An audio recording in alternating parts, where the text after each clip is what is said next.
Hey guys, what's up? Welcome back to the channel and welcome back to my not so organized studio. This is actually a spare room in our villa here in Bali, and I'm still trying to work out how to organize it, how to set it up. We just have a lot of stuff. We're using it as storage, so that's why there's a bed right there flipped up against the wall. So it's not the cleanest space, but it works. It's a creative space and I don't need it to be perfectly pristine if it does everything I need it to do, which I think for the most part it does. But today we're gonna be talking about prime lenses versus zoom lenses. The age-old debate, which one you should buy, which one is better, and why that is. We actually just got back from a trip down to Uluwatu, the southern point in Bali, and down there I was shooting a ton of film on this little bad boy right here, the Canon AE1 program.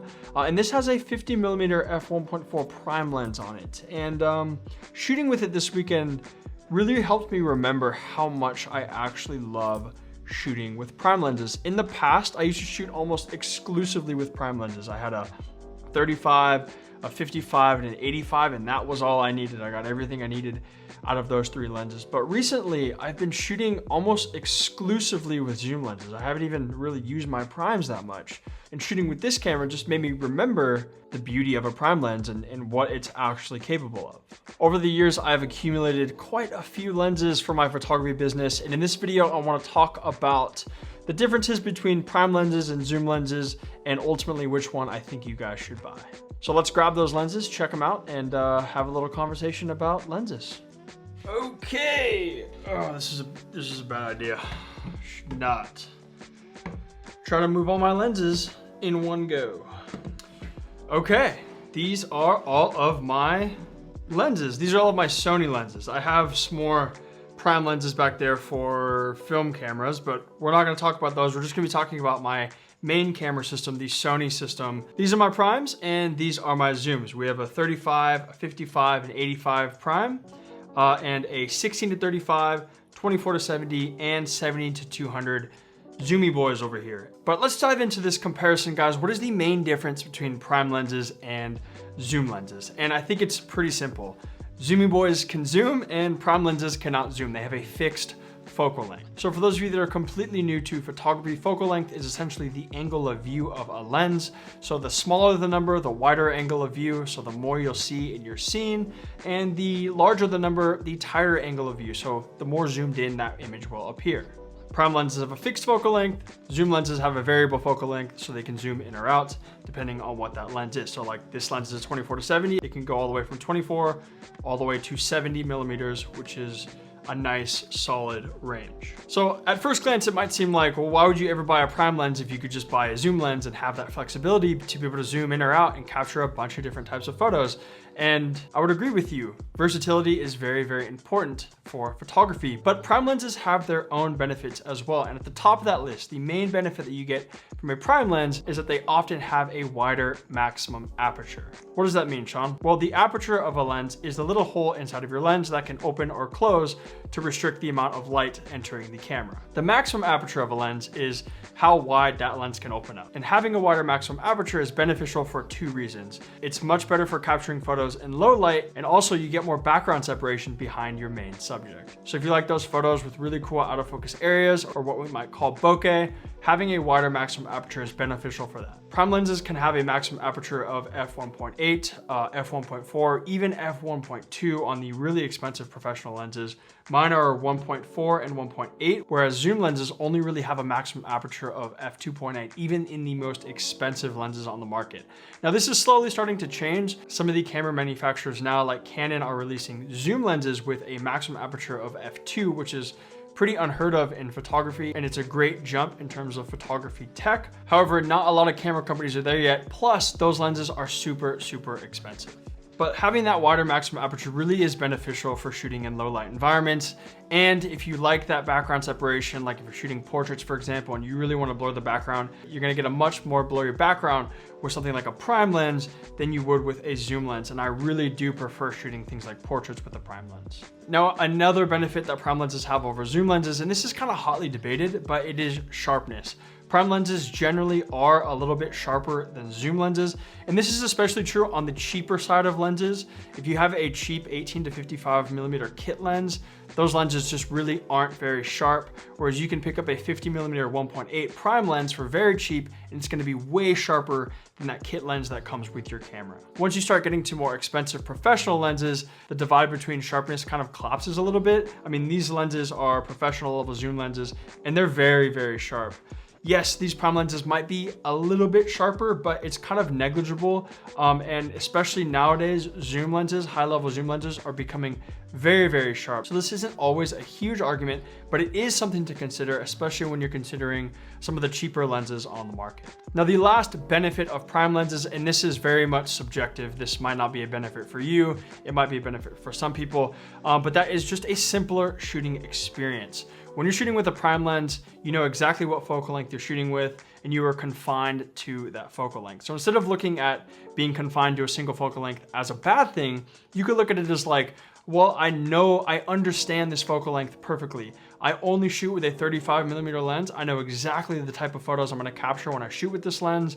I know what this lens is capable of, and I understand the 35 millimeter focal length perfectly. Whereas if you're shooting with a zoom lens, you're shooting at a bunch of different focal lengths, and you're not gonna have that consistency in your portfolio, and it's gonna be harder to really understand a single focal length like you would if you were shooting with a prime lens. I like that. I like being a little bit confined and having a simpler shooting experience. I think that's why I like shooting with film so much.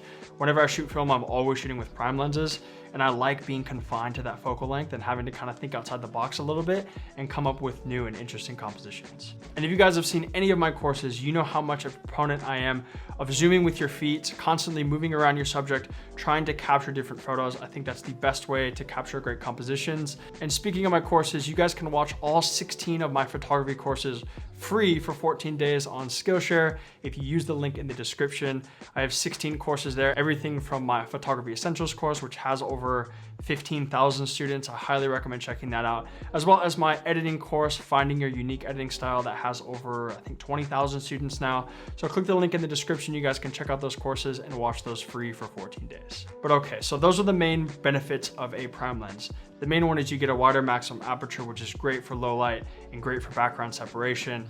The lenses also might be sharper depending on a lens to lens basis.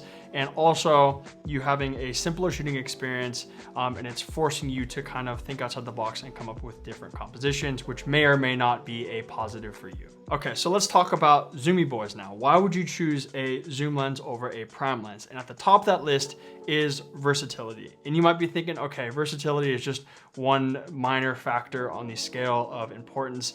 And that is so untrue. Depending on what you shoot, versatility can be far and away the most important factor for gear choice. And that's simply because there's certain types of photography where things are constantly changing. There's a lot going on. And if you don't have a zoom lens, you are going to miss photos. For example, documentary photography or wedding photography or sports photography, where things are constantly shifting.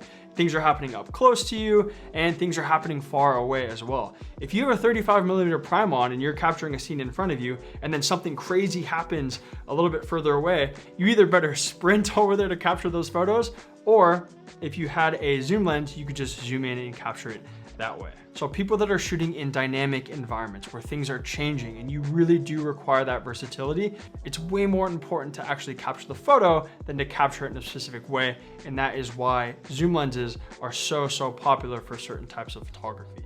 Now, versatility aside, with zoom lenses, you just have a much bigger range.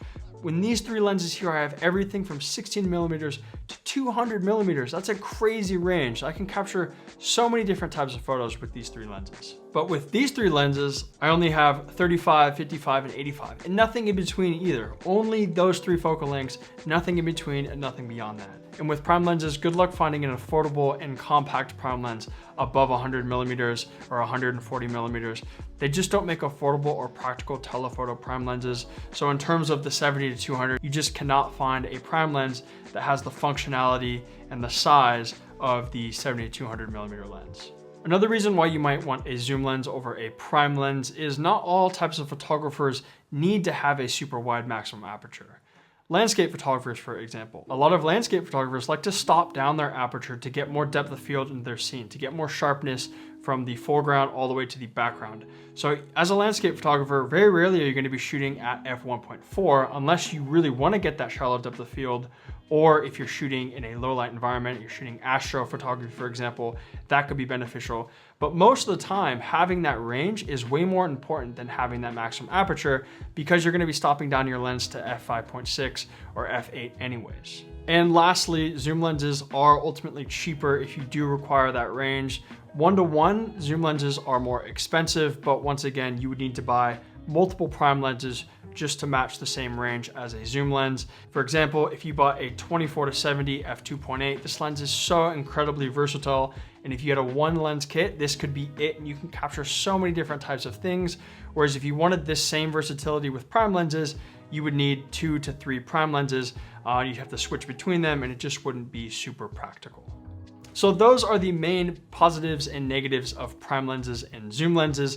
Now let's talk about which one is right for you and which one you should buy. And you might be thinking to yourself, Sean, what the hell? You just confused the hell out of me. And I apologize if I did that. But wait, we're not done yet. And I do have some opinions on which lenses you should buy. And just a disclaimer, these are my opinions, and other photographers might tell you other things. But with my experience working with up and coming photographers and all the students I've worked with over the years, these are my recommendations on which lenses you guys should be buying. And ultimately, it's gonna depend on 1, where you are in your photography journey, and 2, what you plan on shooting in the future. So let's do a little bit of a case study here.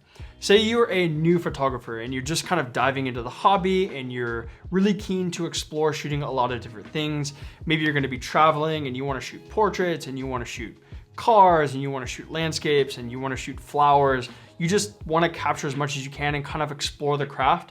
Then I would 100% recommend a zoom lens.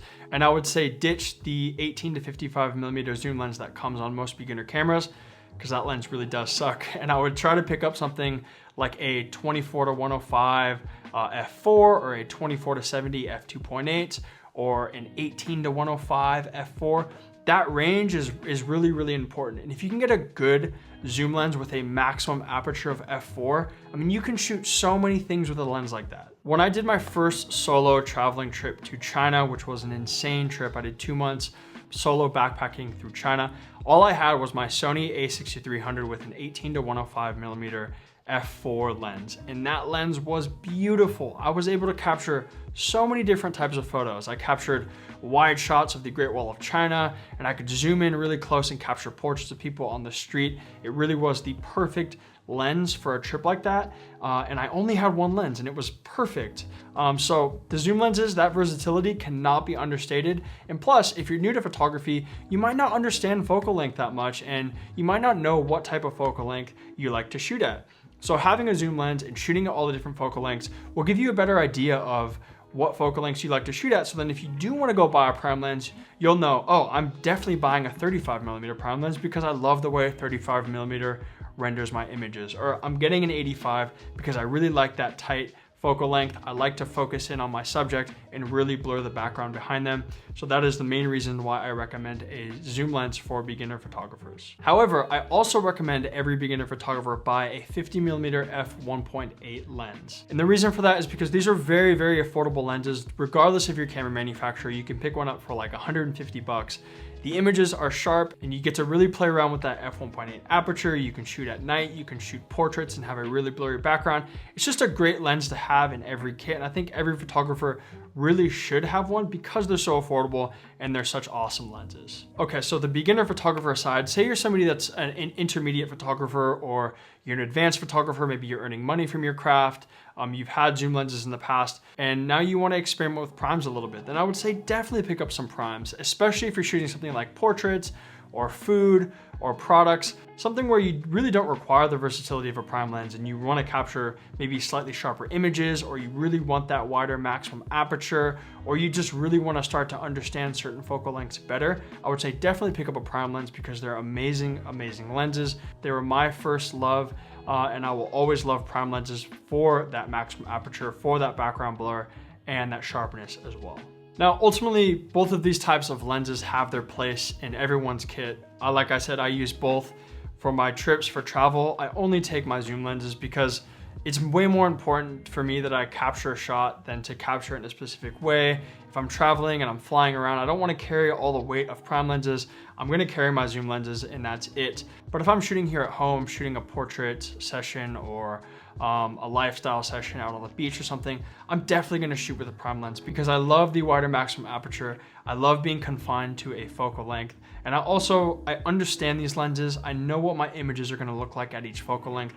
I've been using these lenses for years, and I will continue to do so because I really do love prime lenses. Now, if somebody gave me an ultimatum and they were like, Sean, you have to choose either prime lenses or zoom lenses for the rest of your life, and you can never shoot with the other one ever again, I would definitely go for prime lenses. And the reason for that is because these three lenses right here were some of the first lenses I ever bought when I started investing in my Sony system. And I absolutely love them. I mean, they're amazing lenses. I've had them since day one and I'll never sell them. Some of my favorite photos ever were captured on these lenses.